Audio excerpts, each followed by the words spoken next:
আমরা টুপি মাথায় দিত, আর আপনাদের ভেতরে গিজ গিজ করে যে টুপি আলারা এই বক্তব্য দেয় কেন? তোমরা শুধু বক্তব্য দিবে? এই দেশ আমাদের না? এই দেশে বসবাস করি না? তোমরা আইনের নামে ভণ্ডামি করবে, আর আমরা একটা কথা বলতে পারবো না? তুমি কোথায় পড়াশোনা করেছো? কিসের রাজাগিরি করো? কিসের বুদ্ধির পরিচয় দাও তুমি?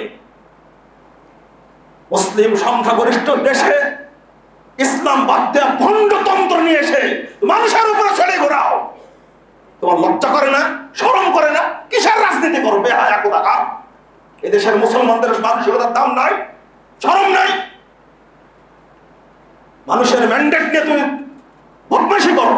কোথায় পেয়েছো এটা? এমন একটা অবস্থা খুতবা দিয়েছে জুলুমের বিরুদ্ধে, গোয়েন্দা বাহিনী ধরে কত রকমের হামড়ি তামড়ি এসে টিকা যায় না এমন অবস্থা।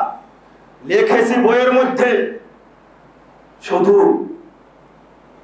লিখছিলাম ভ্রান্তির বেড়াতে একামতে দিন জোর করে গত 14 সালে আমাকে একটা হত্যা মামলা দিয়ে ঢোকাই দিল।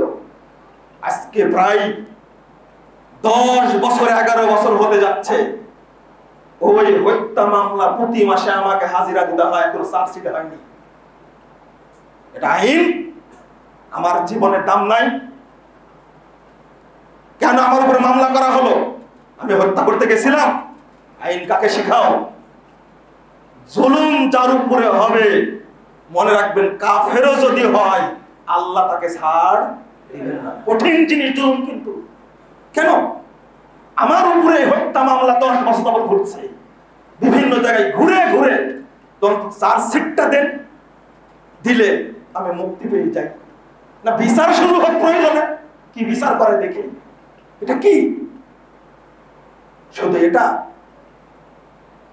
কত মানুষ যে নির্যাতনের শিকার, এই সমস্ত তন্ত্রের নাম দিয়ে বহু নিরীহ মানুষ যারা কিছুই জানে না, গতকাল পত্রিকা পড়েননি, কিছুই জানেন, নিরীহ মানুষগুলো কিছুই জানে না, হত্যা করা হচ্ছে। কেন মরছে, কি জন্য মরছে, দোকানপাট পুড়িয়ে দেওয়া হয়েছে, কত কি অত্যাচার হয়েছে তার ঠিক ঠিকানা নাই।